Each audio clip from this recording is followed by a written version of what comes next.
Como a maioria de nós provavelmente já sabemos, o principal objetivo de Einstein com suas teorias da relatividade, e eu enfatizo a palavra teorias, era eliminar a conhecida e documentada ideia de que havia uma substância, o íter, que permeava tudo e todos nessa Terra, e era fundamental na tentativa de explicar a verdadeira natureza da nossa realidade. Isso, obviamente, não era o que os controladores da elite queriam, pois o Ether era e ainda é absolutamente livre para ser acessado se uma pessoa tiver o equipamento certo. E, a propósito, a palavra equipamento também inclui a você mesmo. Mas, afinal de contas, o que é o Ether? Vamos ver sua definição na Wikipédia. De acordo com a ciência antiga e medieval, o Ether também era chamado de quintessência, significando o quinto elemento, e é o material que preenche a região do universo acima da esfera terrestre. Desde que as nefastas divagações maçônicas de Einstein foram publicadas em 1905, a ideia de um Ether foi relegada ao canto escuro e empoeirado de pesquisa histórica fracassada e, posteriormente, intencionalmente esquecida e suprimida. Ou não foi? Por coincidência, o plano ou planeta em que vivemos é chamado de Terra, que seria um anagrama para Ether em inglês. Agora, por que os antigos achariam tão importante nomear o lugar em que vivemos com o nome de algo que não existe? Vamos para algumas curiosidades. Você sabia que o precursor do Messenger da AOL, a antiga American Online, se chama AIMNA, que significa Arquitetura de Redes do Éter de Mensagens Inteligentes, pertencentes a Ether Systems Incorporation? Também estranho nomear uma empresa de tecnologia com base em algo que não existe. Como também sabemos, eles adoram esconder coisas à vista de todos e realmente nos dizem o que estão fazendo de maneiras sutis. Então, vamos dar uma olhada na maior empresa de internet do mundo. Vamos procurar por algo no Google.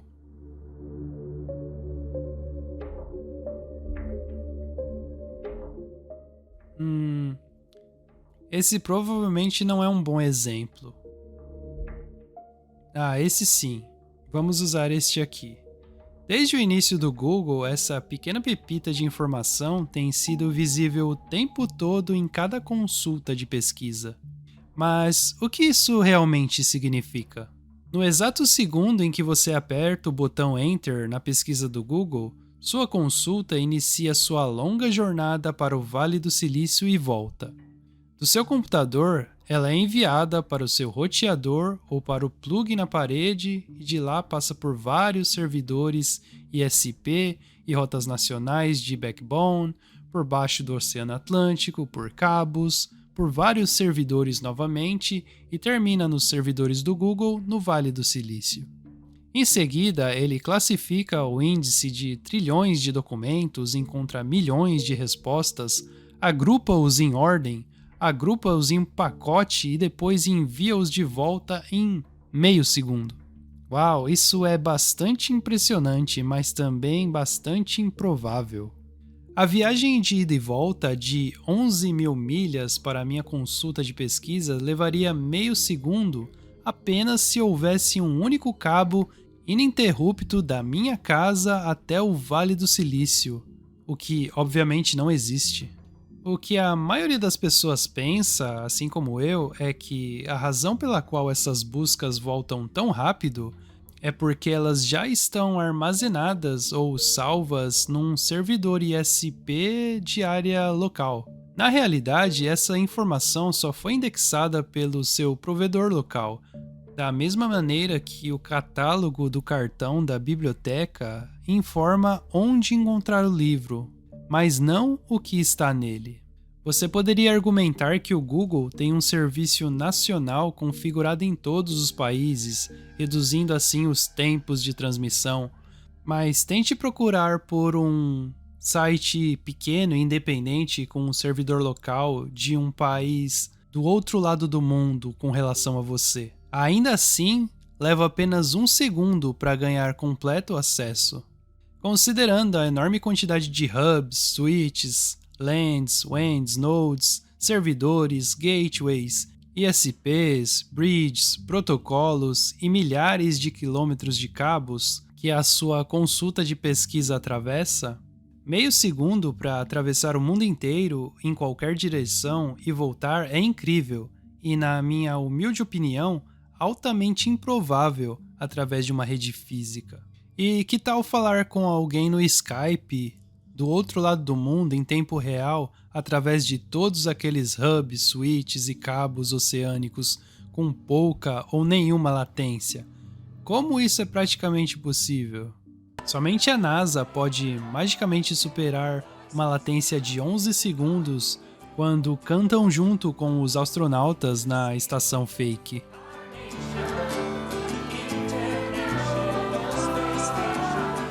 Os cabos de fibra ótica colocados em todo o mundo na década de 80 são supostamente a velocidade da luz, mas ainda assim precisam de um reforço de vez em quando para impedir a deterioração do sinal. Mesmo assim, a luz das estrelas da NASA viaja trilhões de quilômetros desviando de planetas, galáxias, campos de asteroides e cometas sem a necessidade de uma dose de reforço. Outra pequena peculiaridade é que a internet, como a conhecemos hoje, começou na década de 70. E olha só, naquela época ela era chamada de Ethernet. Meio suspeitoso, não? Como é usual em nossa pesquisa, voltando ao tempo do pensamento livre, cientistas independentes geralmente produzem as respostas que foram escondidas por nossas instituições científicas corrompidas quando o pensamento livre era valorizado e não censurado. Podemos encontrar uma infinidade de livros antigos, artigos e estudos sobre o éter luminífero, todos descrevendo as propriedades elásticas, a densidade, a velocidade, etc. Mas que tal a respeito dos íterons? Hã? Exatamente o mesmo sentimento que eu sinto.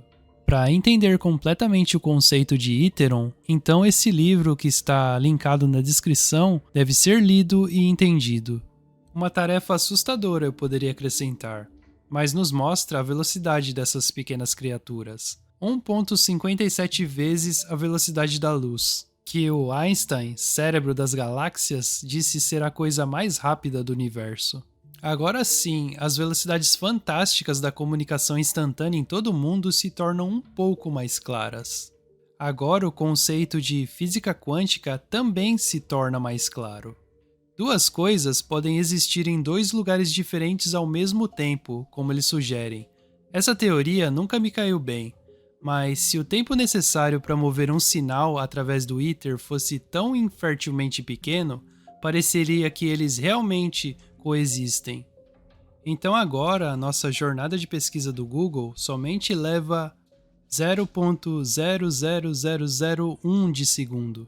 Coloque então alguns hubs locais, nodes e o roteador barato que você comprou no Walmart ao longo do caminho e agora estamos chegando muito mais perto do meio segundo ou mais que eles nos mostram. Então, se podemos transmitir de forma transparente e autônoma através do éter, por que todas as redes e cabos e outras coisas? Eu te dou a resposta: coleta e controle de dados. Você não achou que eles nos deixariam se comunicar um com o outro em particular, achou? A internet é apenas a ferramenta usada para acessar, utilizar e organizar o éter. A tecnologia etérica está conosco há décadas e tem sido usada por todos os gigantes da tecnologia para ganhos monetários extremos. Você já teve a sensação de saber quem estava ligando antes mesmo de pegar o telefone? Você já teve aquela sensação de que alguém próximo a você está com algum problema? E o cachorro que sempre sabe quando é hora de passear? Sim, o cachorro já foi estudado cientificamente. O Dr. Robert Sheldrake chamou isso de campos mórficos ou a ciência da morfogenética, que propomos não ser nada mais do que o éter luminífero em ação.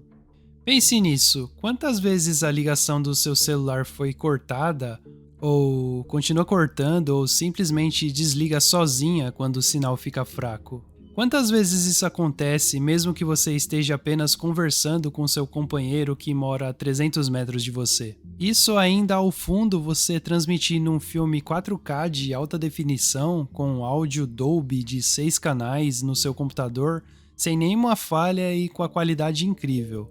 Seu telefone está utilizando as torres de celular que nós vemos por aí. Seu roteador, entretanto, está lendo e escrevendo diretamente do Ether. A quantidade de dados necessária para um simples telefonema é apenas uma pequena fração da transferência de dados necessária para transmitir um filme de alta definição em tempo real. Então, por que uma é tão boa e a outra nem tanto? 2 sistemas diferentes. Um usando tecnologia de radiofrequência e a rede física, o outro usando descaradamente o Ether, bem debaixo dos nossos narizes. Com o advento de chamadas telefônicas baseadas em aplicativos como Skype, WhatsApp, Viber, nós vimos a gradual transferência de serviços de comunicação baseada em rede para baseada em Ether. Você já reparou que quando você consegue uma boa conexão nesses aplicativos como o WhatsApp, a qualidade é muito melhor do que a ligação tradicional? Às vezes é como se a outra pessoa estivesse na sala do lado.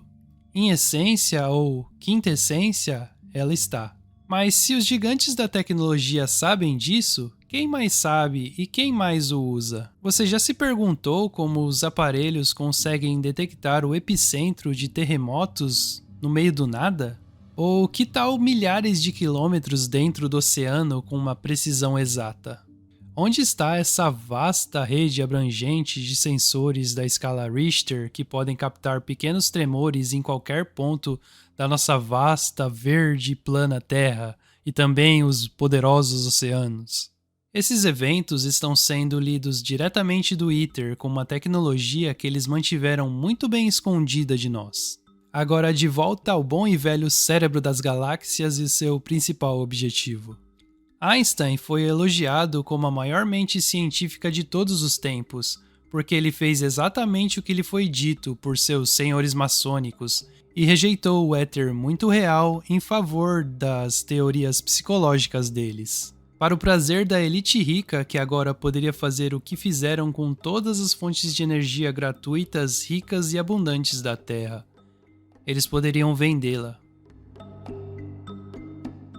E no episódio dessa semana do Chave Mestra Mais, a gente analisa alguns mapas antigos do Japão e consegue verificar como a inversão magnética alterou aquela ilha, permitindo assim que imigrantes chineses e coreanos, além, é claro, dos jesuítas, exterminassem praticamente toda a população indígena da ilha japonesa. Tudo isso e muito mais você encontra lá no Chave Mestra Mais, toca no link da descrição e comentário fixado e venha conhecer a história que não te contaram. E se chegou recentemente no canal, assiste um desses 2 vídeos aqui e continua comigo no canal A Chave Mestra. Muito obrigado e te vejo no próximo. Até mais.